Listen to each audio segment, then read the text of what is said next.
Hello,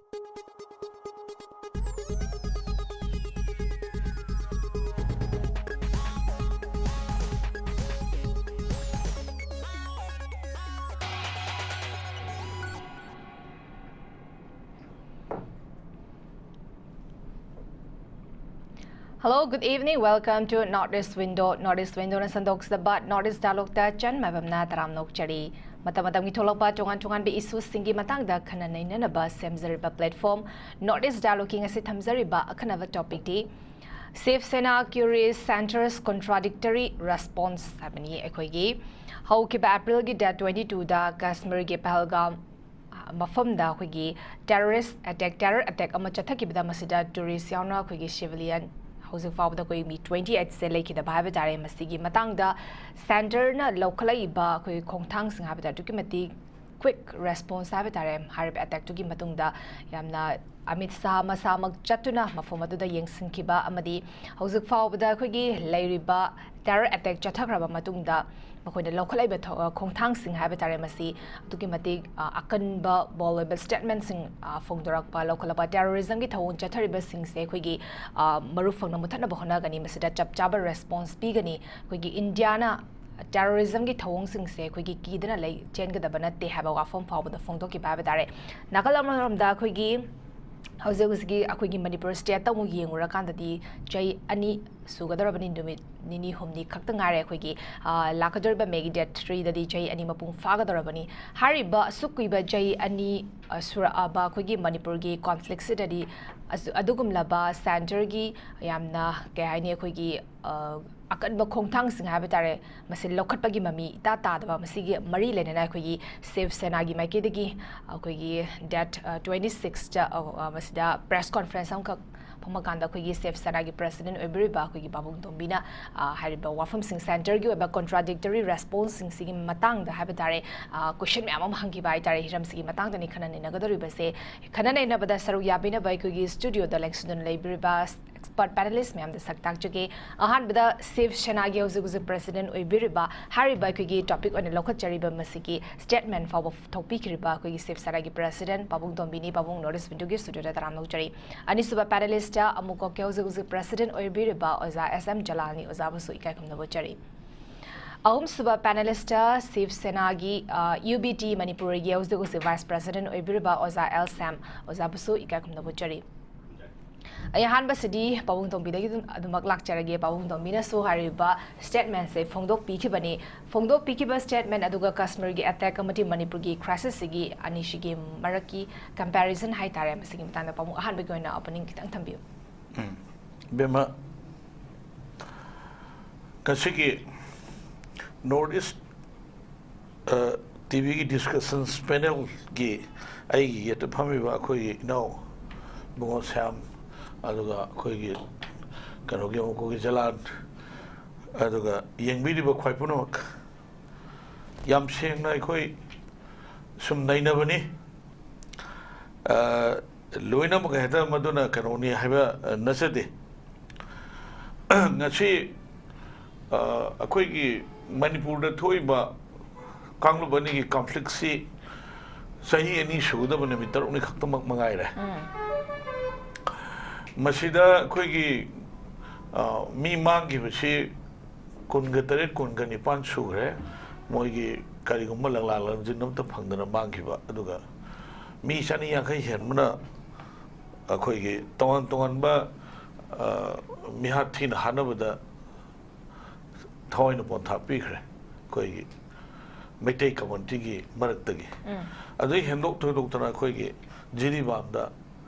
agang ahum ga nupi ahum ga atak pa mi hat hat khre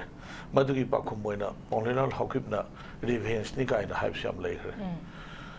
adu si po chi akhoi na mun na sum yeng bukan da hoi akhoi chi nungsina da budagi thui ba chi nungsina da na ma chi kana na silli ba no hai ba wahang ma mang da ta ba dong na tawe ba aduga wafam amana akhoi chi India gi mam phibanum da leiba state amane aduga Jammu Kashmir su India gi phibanum da leiba state amane aduga akhoi gi Manipur ngasi sahi ni shudo na mitaruni khakta ngai ra phawda honorable prime minister se minitara gi bhawa ngasi ho monungda shoiba shiriba aduga nangi IDP singi hujiki leiba pot mayam yam nungsi ngaranga IDP singi maraktagi nangi 12 parikha daga akoi position ga lebu just ko si akoi yengbi da bagi pot na khoi da sum leiba se sahi humdra ta rum shure akoi gi fundamental right se sab sana phangdaba akoi gi pot se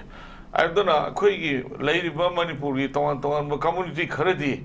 masajida amaga saunaba si sahi mari mugagi taragi matungda hek laalaga akhoi gi marak sida amna chouba nonglai nungsinaba sagalaga akhoi gi marak sida divide ki ponama leibadongna ponama uba haitare adugi contradictory duni hujiki ponam kha aina garang miyam da thamjari se 22nd akhoi gi April gi aduda Pahalgam district ta tohan ba akhoi gi India ki state se koi ki Maharashtra ki meter gaya हुए Gujarat की UP की कर्नाटका की नेपाल की में यावे समाइन तो उधर में हुई कुंटरों की थवाई से मराल करीम तो लेते हुए मिसिंग से कोई की हायर टेरर कामू सिंह ना काप्तरा हाथ बने हो अदुदा इंडिया की लेबर फोर्स पुना मसिंग से लोई नमक कोई की मसाद लेबर इसी iho omaga loina moji hatna ba thiba kanda amadi hojik hobsa lai song lai ko aduga saida local gi oiba haidi India gi oiba haitare ko mi ani maga Pakistani mi ani maga arrest tore aduga hojik siri bisi mi kuntukti kunipan chore saida ina laksening si akhoi gi Manipur thoi bisi sahi ani shudo ni tarune khakta ngai kan sida ngasi bo bolo senda bugi posi karai da no na har kan di hojik Myanmar da le ga na KNAB haiba ko Manipur da la ga na KNA khada haiba aduga 2008 akhoi gi Manipur gi state force central forces singa nauri bhong nung mok thana na ba kangbu ma kausal laga madu su taw na mane ba haiba kangbu se Sina masa potokna mogi umbrella si tawan ba akhoi gi group se more than 20 laiba ko moisi loina arm paire ko aduga hujik lai posi akhoi gi Manipur da akhoi yalambada Manipur gi chhatra tungni yumbire punamuk se lekha tanana honabada tawan ba drugs me amsi ne ba adu India na potokpa akhoi gi methamphetamine se masi India na semane ba aduga masi mumure da busalaga WY tablet na semane ba adu si akhoi gi kanoda WY tablet se 24 February 2023 da akhoi 5 asam na phul more da gi crore kumunga gi phai ba pusan gi bidak se sema buthor ko ni ko adu masi si akhoi gi laimai se thada bane ba adu ahen ba pon mu India gi ton ba state singda Sat Kibane, she Bombay, Kalta, Delhi, Labor, 5-star hotel, Mams, Sakibane. Adu, a quick Manipur, the Marupan, Mutanabagi Bonamada, Adugi Matamanda, a quick opium war in Nama, Sainadam Tokiko. Like that, Adugi Potu never. Adugamu, secondly, using a quick golden triangle star, a quick hector, Patana Taramba, Nangi Poppy plants here. Manipur is the ship tower. Ko Manipur da shift tore aduga Manipur gi hujiki lariba akoi 55-60% amti poppy plant toraga madudagi kokans upimsi sungaga akoi Manipur da hana thada bane adu hujiki Manipur da lariba akoi gi lariba akoi gi isha inau haitare ko even state forces ki manungda aduga colleges college da kariba satra sing Sati issue only when you call. Masai, I could do number see Pijaraga, I could see Karito, we hide no Karma mechanism, the Manipur, Mutake, hide no Potama, Adugi, drugs keep Potama, Kutan only remember. Adu biren Madugi against Sansaluba, Aduga, deforestation Tauri, Yum Savakar to the Udagi, Ma, she resigned over the whole resigned over Matung, so drug thing was share. Me to लेरगसु अहम त लेरगसु अखोई drug thing मदि लेप सुआ यादब पोन मद अखोई जि उजिक अदुई train लेबा अदाइन लाक्चनिंग दि नंगी ngasiगी कनोसिदा आइन लाक्चनिंग दि कॉन्ट्रैक्टरी से करिनो न हारगदि मोइ द विथिन द 48 आवर्स मोइ एक्शन रिएक्शन तवे फाइ पुल्ली कापी थेंगनै अदुगा 1960 दगी एग्रीमेंट तौगिबा क्रिटी दो वाटर क्रिटी दो अदु बेन तवे नॉट ओनली दैट नंगी बिशा बेन तवे अदुगा कोई आदे लेबे एम्बेसडर करी करी मैम सिंदो लोइन विड्रॉ तवे जस्ट मदुगी एक्शन रिएक्शन छे शिव सेना वार्म वेलकम अखोई याम नुवायबा अदुगा सिरिबा लेखिदो मिसिंगदगी थवाई नै सोरगी खुयाद इंग सिंगल लेनबा अखोई अदुगी आत्मा शांति की दमता अखोई खुरम यावरे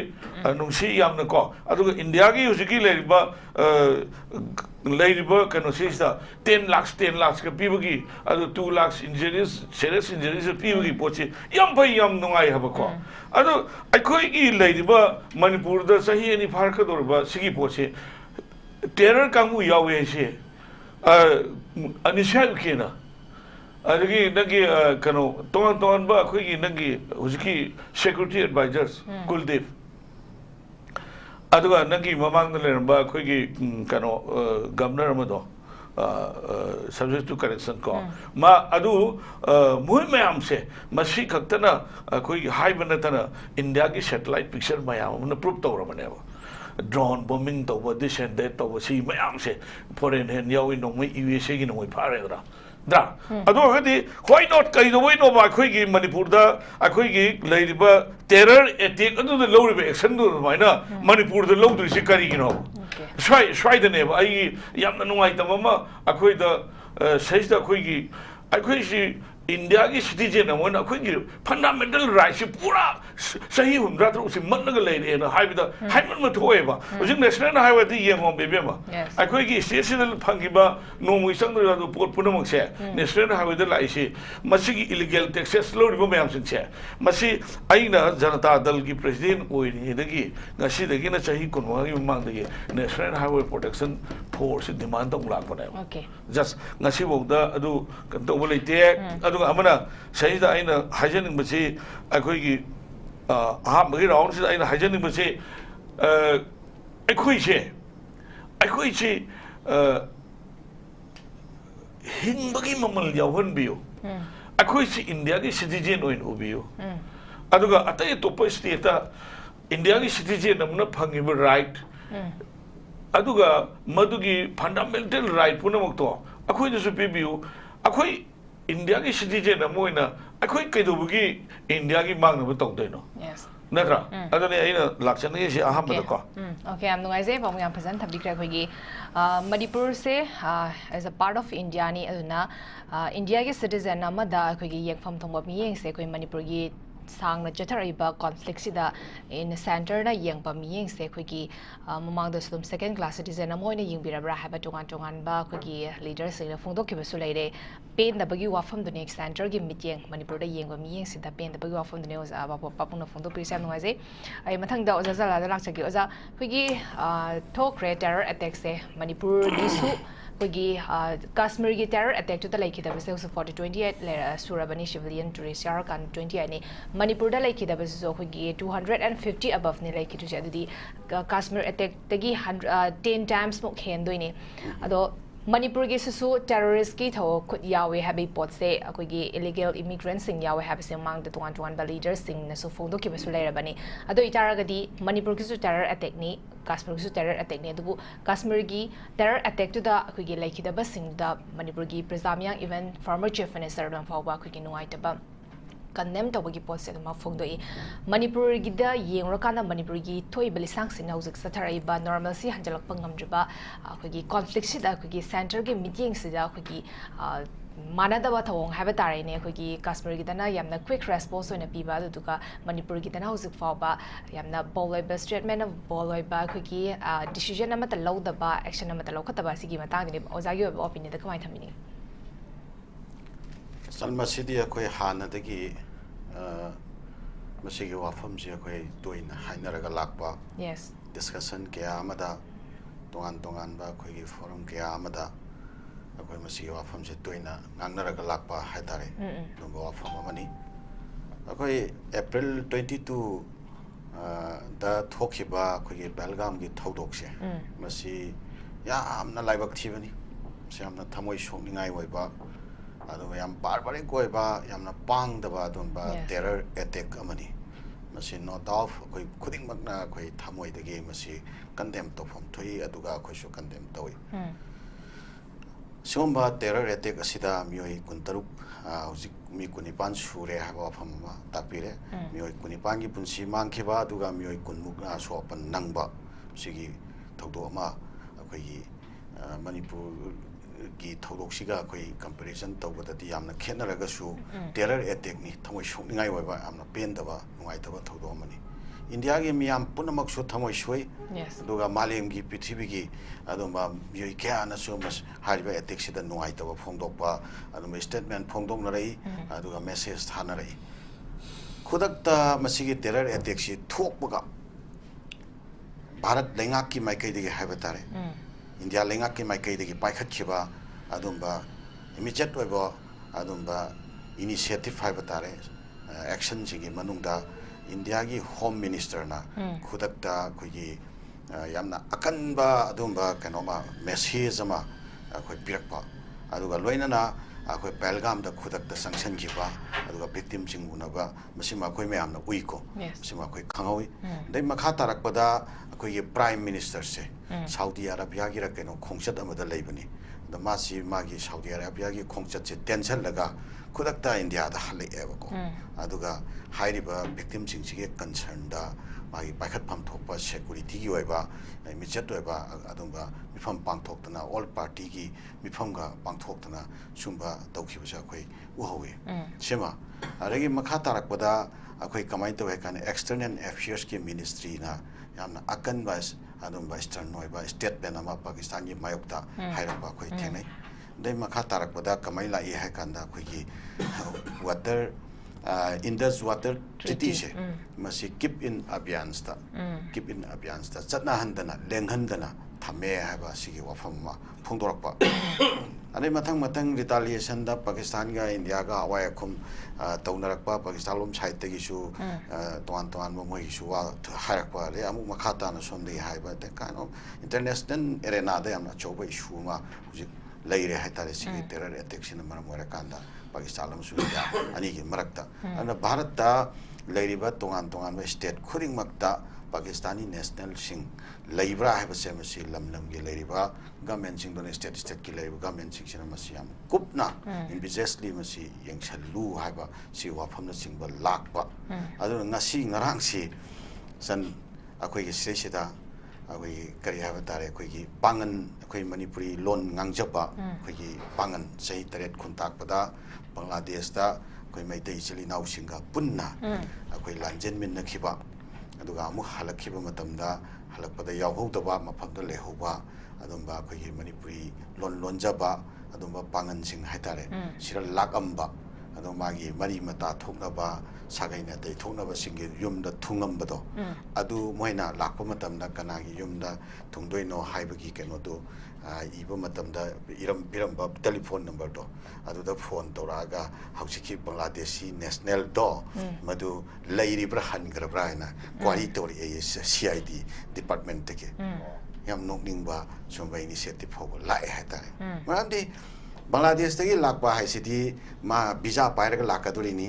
अरगी कनोनी फॉरेनर नी मा कनोगी फॉरेनर कनो पाइरगा लाकदोरिनी माय पाइफम थोपा ट्रैवल डॉक्यूमेंट्स पाइरा लाकदोरिनी अरे मा अमुक सिरा लेरमगा हनगिबगी माय अककनबा नुमित लेरिनी चांगपगी एंट्री लेरगदी हनगिबैसु एंट्री लेरमगने बरेको अदैदा थावैना टेलीफोन तौरक्तना बांग्लादेश यम लाखिबदु लेरिब्रा खाइना हंगना सुंबा सस काइंड ऑफ थिंग्स मसी अखोई तोंगानबा मोटिवेशन अमगी मखादा हाइबा तारे तसेंगना सिक्युरिटी मेजर्स ता पाइखतबगी मोंगदि मानत्रे से तोंगानबा वखलोन अमदा तौबा मानबा सुंबा थोंग फोबा कोई मणिपुर यौसलकपा हाइतारे सिगुंबा मखलगी सिफावबगी थाकी अदुंबा याम सेंसिटिव ओइबा इनिशिएटिव हदकी बेलगाम की थौदोक्सी मतुंगदे गवर्नमेंट ऑफ इंडिया सिना शेरीज दा अखोई विद अखोई पब्लिसिटी की अखोई याम हाई रैंकिंग पब्लिसिटी स्टन हाइतारे मदुगा लोइना पाइखलकपसी अखोई उइको मतंग सिरेसिदा हौजिंग असि टॉपिक का मरी लेना लाकपिरिबा thambiri wafam di koi Manipur thokhi basi khani si kan oi pra proportionate oi pra paikali ba security measures paikali ba step paikali ba magi thawak thong sing sem sanari pra sana da bra hai ba question ji ne matang ji da chala in lakchani wafam di akoi Manipur da hokhi ba tamot tombi na su mawang da thambi khre hokhi ba 2023 ge me gi tang ahum dagi hobani handa lakado me gi tang ahum sida di jai ani chapchana phaga dori bani sai ani chapchana phaga doraba Manipur da thui ba adumba akoi gi terror gi adumba thawak thong kya yauba adumba violence ki conflict hai batare masigi manungda thokriba thodok wathok me amama terror gi adumba thodok wathok me amama yauhraba masiga mari leinana akoi phongdok ba tongan ba remark ta haiba tare koi Manipur gi akoi han chief minister oi biramba akoi masamak sina akoi foreign akoi mercenaries yawi regi illegal immigrants ke ama akoi infiltrator oi na laga koi sida masigi mahum charak tana toraga masai sida gi akoi concept toraga chatharak ba adumba akoi conspire toraga chatharak ba adumba der kind of violence ne haina phungdok po fam leigre Manipur gi CM mari je government ki India government ki part amani ko amna choba kenomani sina phungdok po fam leigre then former governor sina akoi Manipur gi kanu sira foreign element singi khut yawi haiba wafam phungdok pa leigre then akoi gi kanu sina advisor security advisor na phungdok pa leigre lege akoi gi DGP na phungdok pa wafam leigre adege marak amada amuka Manipur da akoi gi mapan dagi adumba ningthina train toroba mi lising ama hen bagi adumba troop Manipur da sanction lakhre haidro official oina phungdok pa wafam leigre madagi abuka hendok tana India gi home minister na Bharat ki parliament ta akoi gi Manipur da thuiba sumba crisis se foreign element sing na thon mani haibo wafam mapan gi khut yawi Myanmar gi khut yawi China gi khut yawi haibana chingbo wafam Bharat ki parliament ki floor da haiba hanjalanjan haiba phongdok po wafam kya amsu leigre sumaina Manipur da ngasi thengnariba sumba crisis asigi matangda Bharat ki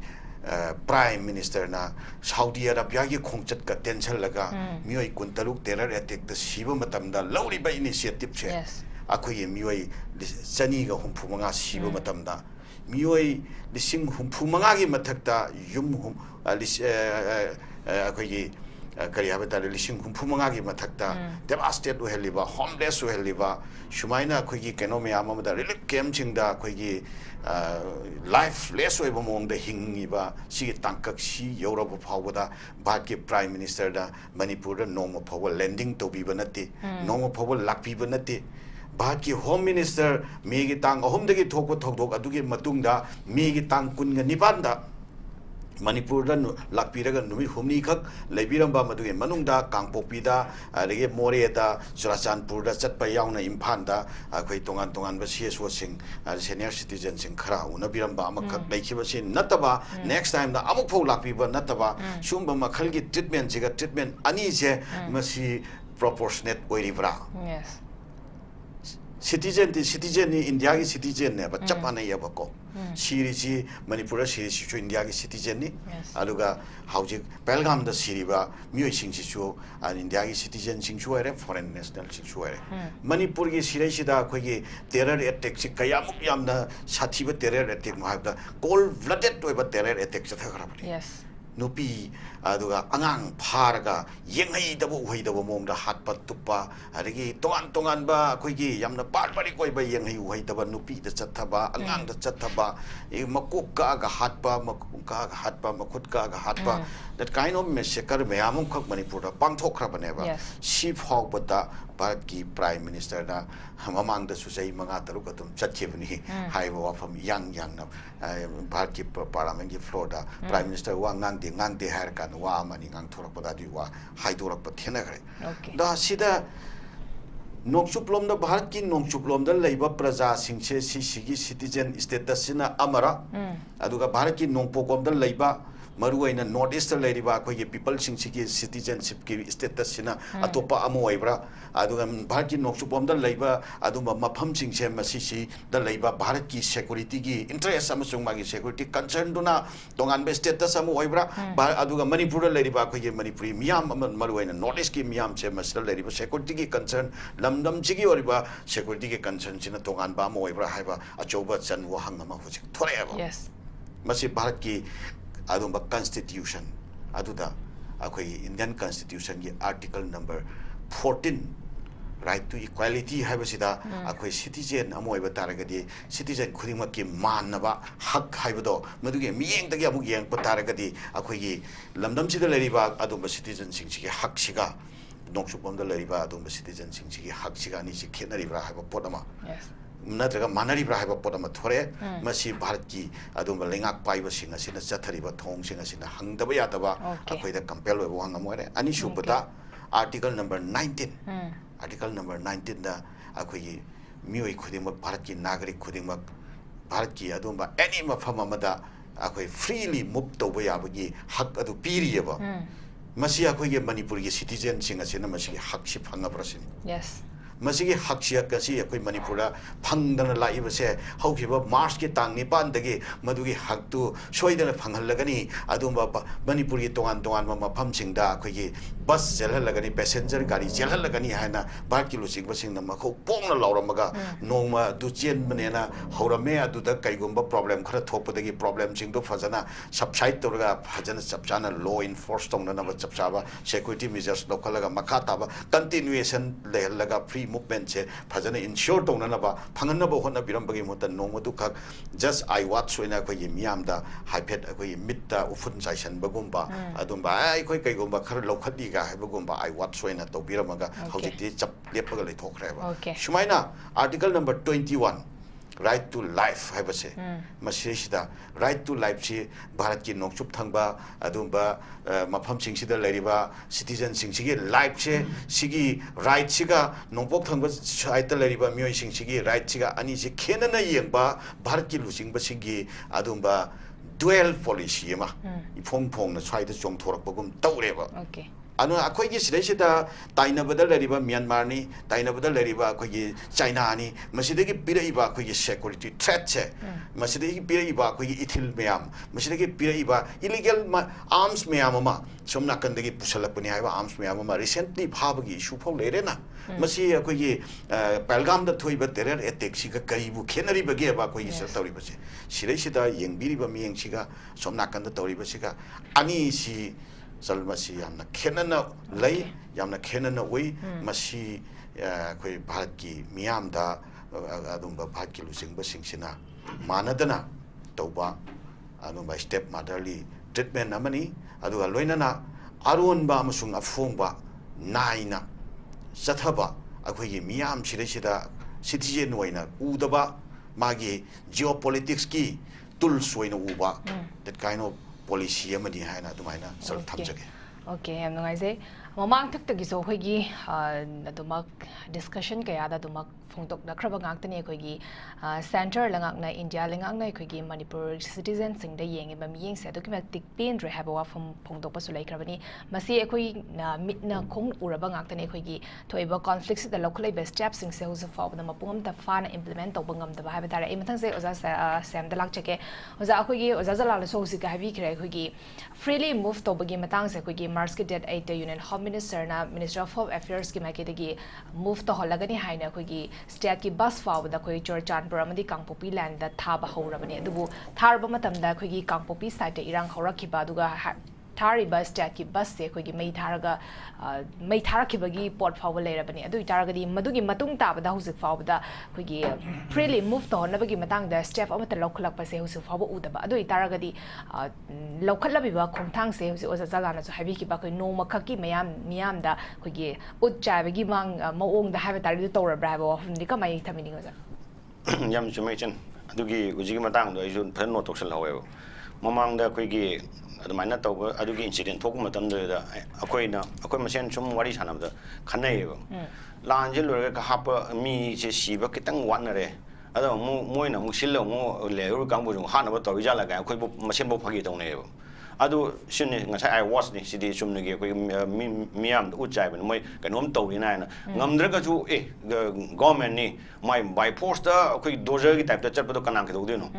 wari bo ko aduna sidi from the very beginning moi di kid globe koi gi angang da koi phu chai de da angang de ko koi gi kano an da di am tin phune do angang de koi kan mathun da ga selong thar to ba maina sigi kid globe se dum sin ne makok de koi uje ba se ado sidi agenda am lo nan to ko mamang da su akang a hi aingon de hena akang a hi mi mayam ngang na re si matang ji da ina sum supplement to jowe wani sidi akui gi agenda am lo nan to ko ni ko ado gi agenda am lo nan to ko khang da ni ka sunate ado samna hada nahan gi du di koi gi Pakistan lom da di moi se koi gi Indiana tawriba Indiana thadariba or Indiana thadageng khanba or Indiana trade toriba sidi sigi ngasai ge rajalana hamde geopolitics ki matang da mu lakpada si Burma rom da tawje ong khene ba Burma rom da di moina mu akoi gi kanoni akoi gi mayam ne khana ngatani ko ado kanon de Pakistan de lete Pakistan de au hana si habi bat lere moi huji loina mak even ngasai na nungdin ka pa da koi gi pharmaceutical koi gi ka ji ga ingredients India dagi 30 to 40% je India dagi raw materials lei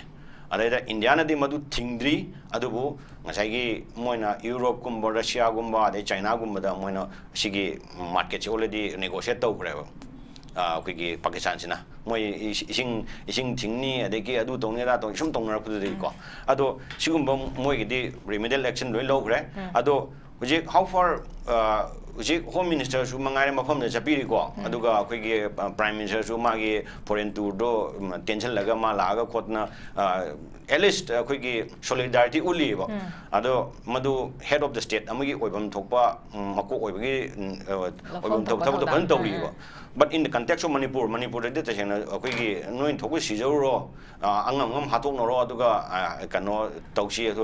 noi de kwen kan bi do ni na highway type to leira bane ba side chi de ko ado masi ngasai koi tang tombi na haiba da amaga ai kitang supplement on ngong yauri koi gi ujiki number 4 sungmagi matang se akoi gi Indiana thajal laga degi sumaina number 4 sunga thadro koi se ujik popi si ai proof ti lete adubu community amadi ko kukin da community mdi fadan involved to lei ujik se ko kukin da community mdi fadan involved tori masi koi gi ai proof ti lete adubu khangba ya aina khangaga ni ma of the record ko na aina shwe ka sunate adubu di ko ado masi gi pochi yamna sensitive pone ado masi sigum ba koi ka haji ga leminaraga chaminaraga tobu pochi yam phataba bonam lei ba ai chai belly lei ba nate ko ai haji se aduga ngasai gi amana akoi gi Manipur da ngasai gi step motherly attitude haitare ko sigi step motherly attitude che masi makok tagi from the time we merged with India ko sidagi akoi se dum sigi second class citizen je dum leirabani handak se ai sigi munglak se handak se aina fortunately ai handak se state tare ni pan ai ko juri ko south an chalwi masai sida akoi na Manipur de moi akoi se Bhutan de ra de China de ra Japan de hangda aina akoi Manipur de ni Manipur mayam yomjal laga hange ba kamai to no moi gi even scribe ho yawe ko moi journalist ho yawe ada da aina ai Maitei ni adubo I'm telling this as a citizen of Manipur ai Maitei junate kuki junate ai chumne yengba neutral ba citizen mon chan ai ligian libe semana wari adura no mo loin gan tai otherwise hojik amaga ai point ngo yam lu ngo haijege akoi ge ngarang mathang na han se Europe and UK sina akoi ge travel advisory to ebo ko Kashmir gi border kilometer tara waling ai de changba yar wena moi gi citizen jing che adu sum para kan da akoi impal jaw poi wanda ada impal jaw kan che sida impal jaw inen yen kan sida Manipur na haide ba impal ji ka do we no haide impal jing sai gi ai gi akoi gi collect haiter amana ka do impal hai no se Manipur haide ke do we no na yam value de question ne ba ada aina khanare ko je khanar kan da Impal haji ke dubino haibda ngasai gi akoi gi kuki gi akoi gi machin tongba sing sina ngasai gi media sing si sa moi ngasai gi lies mayam hoi do mayam do sum do asidi amana amuk kano upload to no kibini amana sum upload to no kibini mamang daga moina tawgi mayam do khigi Israel gi prime minister de ishanba ade UK gi prime minister ishan admai tawbada even UK gi parliament to wangang ni dana amai taw na imphal che yamna chawkhat taw even Europe nung to thokro sigi akhui gi kano da sigi aina handak south state mari ma cha cha je masai de moina akhui lak shape oi gadra hangyaba akhui na completely shape oi only in the fringe area ko border ID buffer zone higher ko chidi am no kano tam je thole lan thole podi hujikte ada sigi buffer zone chidi akoi around about 30-40 km gi chatlaga leibine ko proper imphal ga shu kano leite khote na adumana ko assure tor me ado sigi pochi mapan gi mi na lakraba tokthokra nakraba mina pau kano channel turan lawru me concept to akoi je ta jingtho ka poi type to mai to khanna me ado sigi pochi ai yam phana chingdok cherami kano ma aduga akoi gi masai sida akoi gi thaina congress na panbade hai tare ne ko congress na panbade gi BJP na mo pali BJP se samna da congress na panbada khoi nungai te adu to de da to de ID aina thabam toragadi asoi su damam leidamni natra ko afo su damam leidamni ado ngasai gi BJP toraga phadra hairaga khoi gi even huji restricted area permit ina ko se akhoi gi America de bo ro Europe de bo lakian embassy se da visa thama tum ran dak dak thale ba Manipur se changhan de ba lan tau ding mamang ri ko ye je tau gra ti amohen ka amani ado masi ka do beno haida hoi mamang da su accusation damam le paisa ye lamiga adiki adu tormiga yam tokre ko ado ngasai gi restricted area permission masi aina sum khalini masi British matam dagi masi koi gi even Arunachal Pradesh changba da ko ta su mayam lei bisi gi akoi jibo Andaman Nicobar gi koi gi changba da island gi koi gi adumai thamninga ba la akoi na laila su hairu bagi de chana khona ba da dagi art ta culture da kitang machin tung bagi akoi je thorok koi wani ko natraga di akoi se adum namjala thambagi bham lei dore ba okay simni ado ngasai gi kanoda point ani ahum si sum palakpada aina thawai nungai jadabdi akhoi India se akhoi world da akhoi armed forces ta ma se fifth la kanu ora mani ko ma se akhoi yamna kanu tore hai huji balgam da taw yo pochidi within 24 hours or maybe 48 hours manong da hali ko terrorist moi ga kamna ni khani kanu de hale ba sam ado akhoi sidadi terrorist habasi terrorist habsi kanano habada magi di yeknaba leite nungsinab le man haning mahadu terrorist ko webo ko ado without any reason hatpase ado masi koi sitati yamna brutally yamna hatpase yam yaukre aduga yes alan thoe ama tore no mai kamna badi sinabdi kasu gaide nupi ngang chokpa ke ka mayam dudi adudi even second world war gi koi gi Geneva convention ba adumudi kan yade ba dumusi asugum basi yengaga leiraga even ai amtang ka panja hoge first round achim tang ban jawge akui gi again ai amuka chu haije ai mete moina haibane te ko ai citizen of Manipur amoina haije bane chumne yeng ba miyeng dane aije without ai marup mapang damam ne ku ki de su ko adu aina haije ri sidi ngasai gi hujik la paliba PR se hujik paliba PR se ngasai gi hoi biren sarkal ematam da bias waiga adu toiga da toiga nangam moi PR tamama pame moi demand towi PR lai hujik now hujik akhui gi kanwada phari si lalhobo mayam nungtija gi tara phaba taret phaba ahum phaba manga phaba loi phari ko adiki somna kan site gi si akhui gi kukirom site gi si khulai phai ju thap moi gi pompi bra kano ba pipe na saba manga tara de 303 kra pha moi na sophisticated oi pai ri ba noi akhui gi asuma mayam si nong da phai ai su ta de pha gi di kasu na te ai ni da intelligence army gi intelligence adum mati wange ba ko adum mati wange ado chuma pot mayam si bia la ga pha ga dan khamni si kasu da kano lete improvement lete okay yam ngai je oja sam na sam phasana su tham bi kra khu gi treatment of center towards Manipur people side RMC dum loina bagna sudum pain da dana dum lera bang aktani e anish baran oro baran che pabung tombi dagi huzarake pabo akhoi ba oza samesu pambikrugi president's rule habitare Manipur prezamiam na akhoi former chief minister se akhoi resign to akhoi Manipur gi crisis election bangam japan even kukirom kuki site gi super chief minister and biren se resign to ge wari shanaroi habigi pot am lakre Howzik Chief Minister resign to February date 13 dagi khoi Manipur da President's rule lakre President's rule lakan da khoi center gi akanba khoi step sing lokhala kadra haina prajamia na khana ruba ngaktene dubu hauji President's rule manung da khoi angang mangba adu maklep na chathari hauji fawda normalcy handarab step yamam lokhala kre variation aba khotpa gi khoi CSO sing chala kan da khoi dali da variation aba khotpa tawkre adubu sanari wari se khoi conclusion porakpa conclusion tawangam ki da bahabe dare aduma poche hausi madum leiri hauzik se kari step lokhala ka da gi habe poche hausi ba lokhala ibra lokhala tribra habe gi poche sabam na adu mak leiri irang se mak leira ga tra president's role thami basina solution porakpa ngam godri bra ba kusini pam kamai thamini be ma keno ne February gi tang mapanda agoi gi hanagi adugo kano ex CM nong thom bin resign to horkanda 13 February ki evening da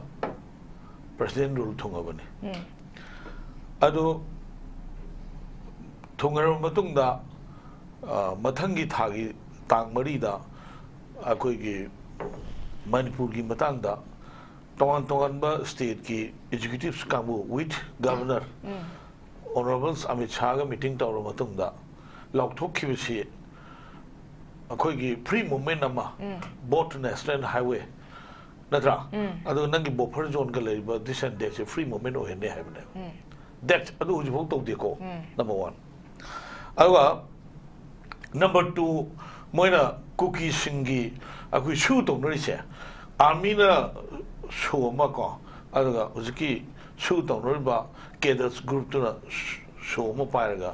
mabani se daka o kanda tha khudingi sigi kano se rotation naina Pambaga kari tobo khulai masing show yeng maneba hojik laiba question se 2005 ta shu tong no gi bese ngasi 2025 da tro sahi haidi kun chure da ko adui di matam da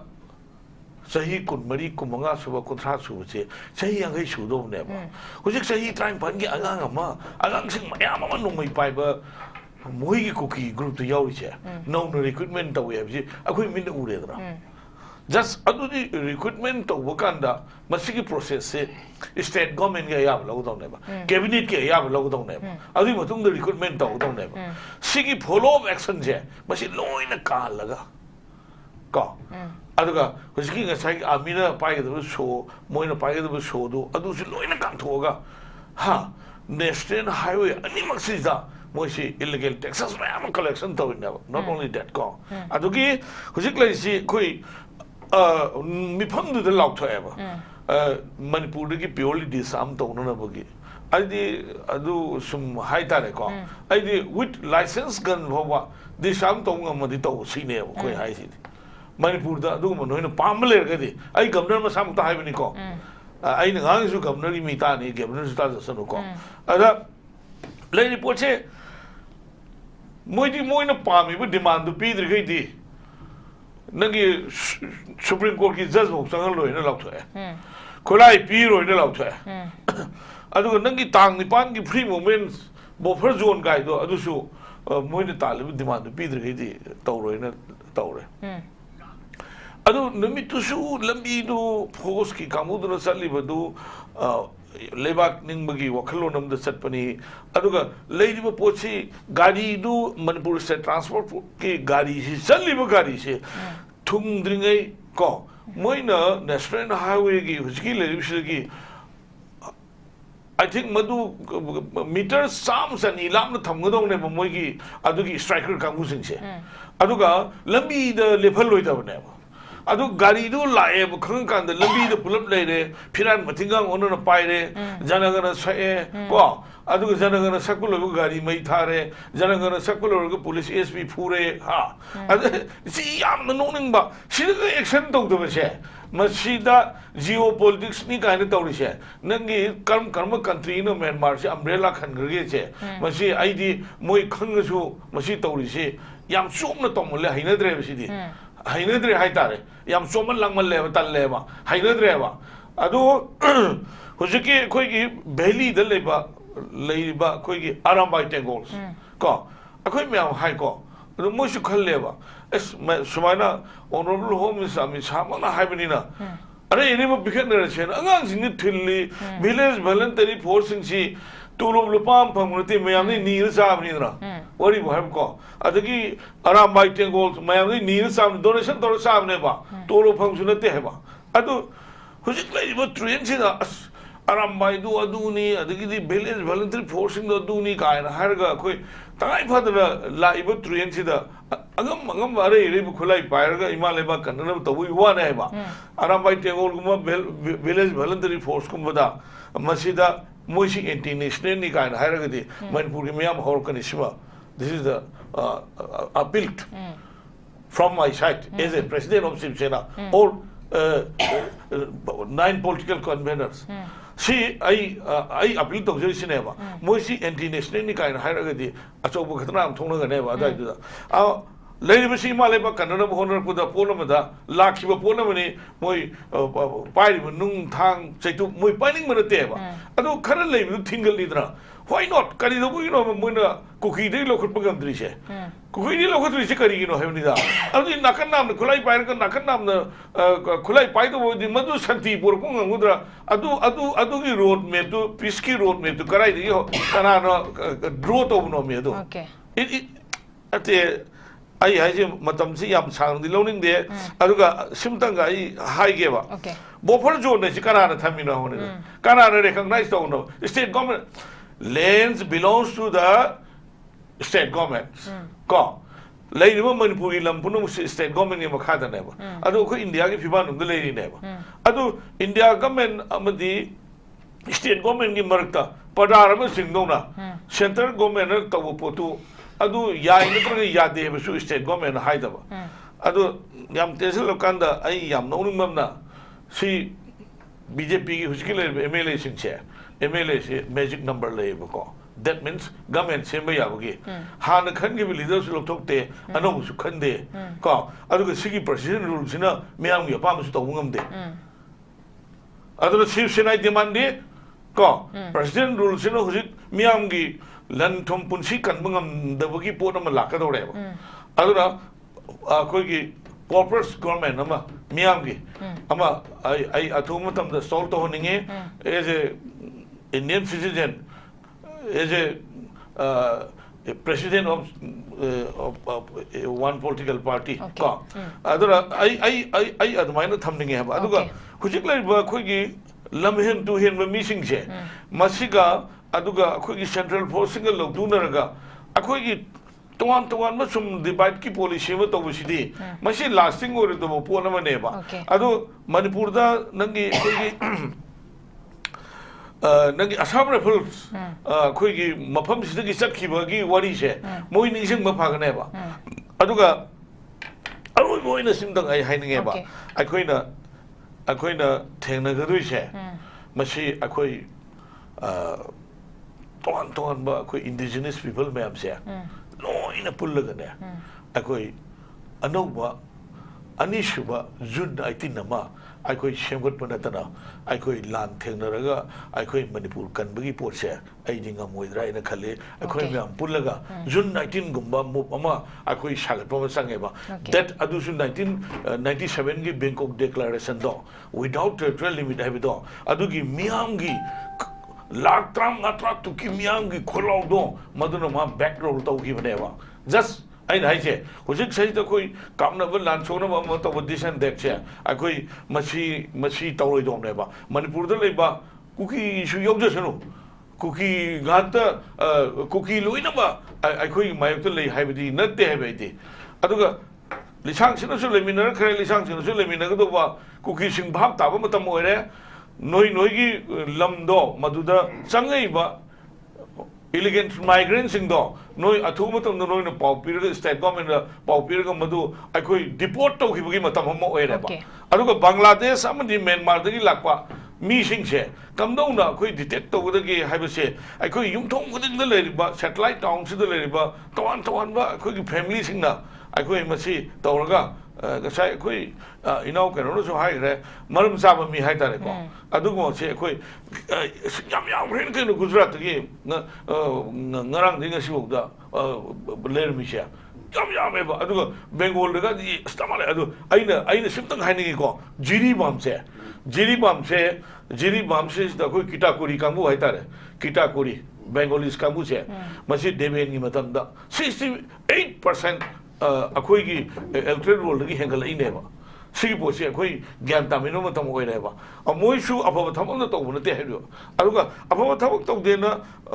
India government and Mobu Lena with Kundalita and we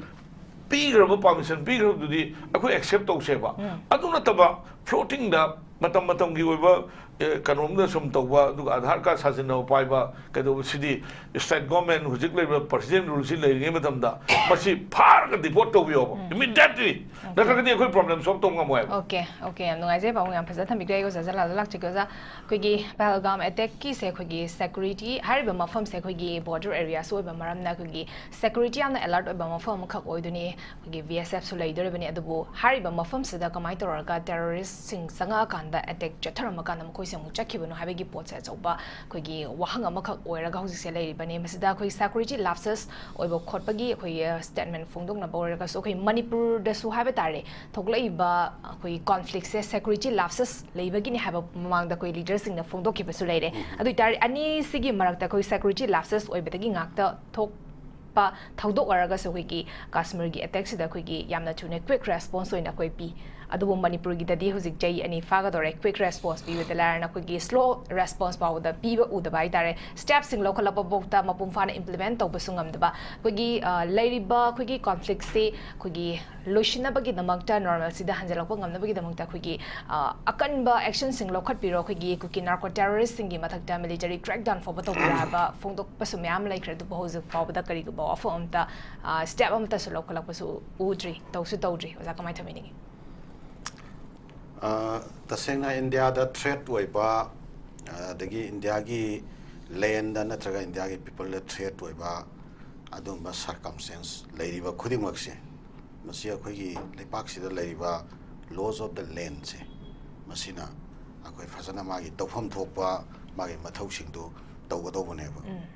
I laws of the land, when a magi top from Topa, Matoto, Hotobagi, Natro, Aquay Manunda, Aquay Lefam talked about me later, me I see. Yes. Aquay Jagasida, Aquay Lepaxida, Lefam talked about Kanagumba, Leram Tarakati, Lepaxida, Aquay laws of the land, Sigi Magi, Topam Topa, Magi security measures single, I do feel what I have never. Akoina Kanagumbagi Lepak Mada, Akoi Sangsalaga, America, the Akoi America visa document Nium Chumdana, Akoi Sangsalaga, loan and Leshaluvia Bravo. Natraga Britain, the Akoi visa document chum, Shang Paidana, Akoi Sangsalaga, loan and Leshaluvia Bravo. Toan Walgi countries, Saina the Toria Travo. Adakoi Sina Dumbalera Metarga, the Akoi Lamdam Chita Leriba, Akoi laws of the land, say, Monsieur review to what the car lay had him to review to Tosano. Laws of the land do not upon Tabak Tosano, Akoi Manipur in the Traga India, Akoi national interest, security interest, Monsieur Kana, Matana, compromise to where, Masiti Tobio have any Konai. Tawatabo Sigumba is whoosing Shida. Tangai Sena Kogi, Nation interest, Natraga state interest, Tabak Paika Libra Natragana, Masigi Marunda, Masi publicity stand Toraga, Natraga Kanagumba, objective inemi Natragana, objective allegation, Utuakanda, Matugi Marunda, Bodki, Natragana Tongan, Bakudong Java, Loud and Nabagi plotting Toribra, Masia Soba question Nama, in the Azado Hella. Indiagi security concern with Taragati. Manipur da Sahi Ani Hena Hada Sunadana, Are Manipur Sahi Ani Hena, foreign national Mamam Kaki, Achoba, trade the problem Mamam Mayok Natana, Maraga internet conflict Amuk Laktana, internet conflict the Yamuka retaliation, Mamam Toraktana, the way the Mamam Urabasipava. Mute spectator wena, silent spectator wena lady sibu, Indiagi security concerned the lady pravasibu. Ado amuka hujiki, Kenoki Pelgami Todoxida, Yam Kana Stern Weva, initiative Lokotpaki Kenoma, international media among the international community among the Kanatori Machina, my Karamba interest labor the Gitori Nova, Si Marunda, Kenabakari labor Masi, Nestan interesti, and easy Maraxi Kenari Karikinovo. National interest, you uneasy Maraxa Kenapam talk Prasinita. Yes. Santa Quena, Ningsing Mayai 2019 gi. February ki date 14 da Pulwama da akoi terror attack kama chatha bada CRPF ki personnel nifu akoi makoi life loss wai ki masigi matung da akoi khangde ko akoi yamna akoi ki India gi wai ba adum ba yamna akoi nuai ta ba shaw ba akoi national interest da kairak ba go terror attack na terror na pirak ba akoi chei thiang amani hai ba pot sida akoi su nuai te akoi su ning ba kai adagi India da lei ba miam pulamak su ning ba kai aduga India gi akoi mai kai da gi su Pakistan da akoi Balakot da akoi air strike chathadna yam akan ba retaliatory adum ba step by khat ki hai tare ko 2019 da election tawi election si akoi kano election da mayam na dum haina ki akoi khangde akoi ruling kangbu se masina sweep tawki yam phasana ad maduga mari laina inatraga laina di haiba du di ai adugi comment di ai luxury ge swaita ko adu ai political kanomu sunnati ko aduga haujik si siresida handak si recently akoi siresida India si lang ba ya ba lang akoi gi work for amendment ek ki matang si lang aduga sigi marak sida sigi thawdo amuk tok chalai aduga haujik si amuka India punamak sigi akoi gi maikai se mai on se haujik ti akoi gi terror attack kam la abni na akoi se thamoi shoktana somom da akoi main si som da lei gre adu Manipur gi pot si di siresida akoi imphal da phamaga akoi TV channel kharada natraga akoi thamoi shok wari paudam kharase koi shwaida tor lere PR la e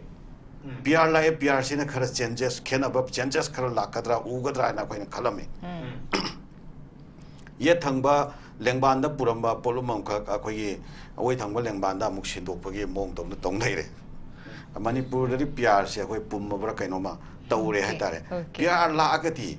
akoi khalam bana akoi tongan ba koi law enforcing agency singchina singnam sung tamda chap bana ba yamna gross oi ba comprehensive oi ba adumba law establishment je masi phajana enforce tong na ba thawak si ekta karigomba ma fawbada koi compromise tong na paikhala kadra haina khaluba ada koi part ki waina koi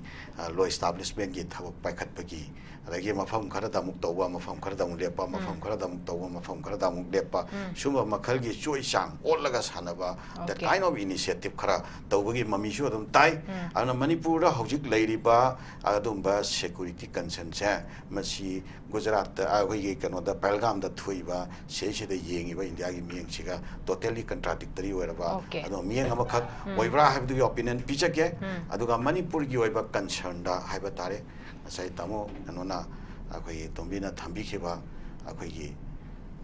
jiribam ge natragana kana gi kari gi hainari wa famse jiribam ta nate tamo akoi gi kano gi su akoi kangla tombi gi su dum hai si ko adagi akoi gi nagampan gi su dum hai si natraga karai akoi gi maming matha palluraga di mayam chi kainom chanagrani Manipur lairi bam famsing jira akoi lapse soiba gi issue se masidi adum leitaba nate akoina demand tawjari ba akoina pamjari se masidi akoi cherry pick nataba pick and choose nataba akoi chap manaba law enforcing adum ba initiative singse paikhat piu Manipur ra ain na yadaba miyam ta sanghan birakanu akoi Manipuri singse seng na dum daijake akoi Manipuri singse seng na dum thambiu akoi Manipuri singse adum nungsi chana na pai laimin na bagya amaga gi marakta pungning nuai na triba national interest ta pungning nuai na triba sigi issue singse leihan dana ba government na paikhat pham thabak sing paikhat piu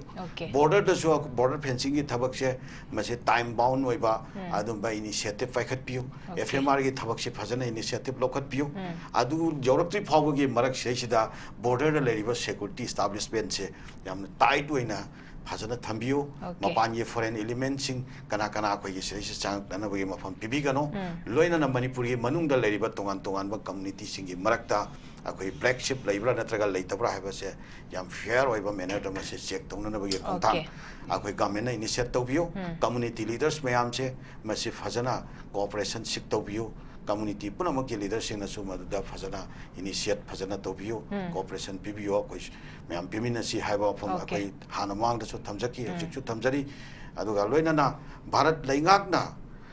akoi gi thong manadaba aduga thak manadaba mieng manadaba thausil manadaba sugumba policy program sing asida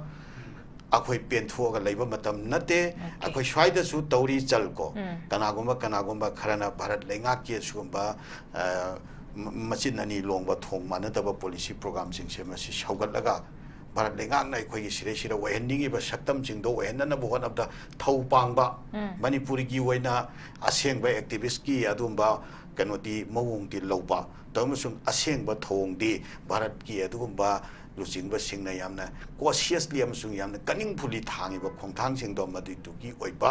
अदुम्बा थौ पांगबा element ओइना work तोबा अदुम्बा कांगपु सिंगना हेक मतम की ओइबा अखोई सिरे सिदा कांगलु फुरुप मयामगी मरक्ता सिंगजेप थाबा अमगा खदनबगी वांगांगबा अमगा थिननबगी वांगांगबा अदुम्बा leader सिंगसु ममांगदा social media दा करिदा अमदा खर थोखिबा यावी यामना लाइबक थीबनी मदुगुम्बा पोचिंग अदुना मरम ओइरा कांदा अखोई कांगलु मसेलगी मरक्ता अखोई नुंसी चानबगी वखलोन मांगखिगद्रा हाइबगी अखोइदा अकीबा अदु लै अना मणिपुरी सिंगना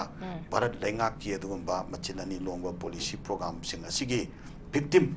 अखोई मखा ताना ओइदननबा अखोई असेतबा अदुम पुंगिंगी फ्रेफ अखोई लोगो मतम ओइरे हाबा सियो थमजगे okay am nuaise okay babu have you kanone losilakpusida आइगे इनाउगे अखोइगे श्यामगी सिदि मिनिट अनि दंग आई लौगे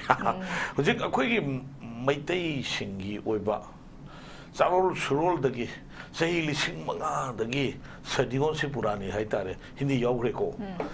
सिद्ध अखोइगे थांजिंग अमदि कोबुगी हुजिकी अखोइ लाई खुरम यादि है न मोइन लाई खुरम दग तटपजे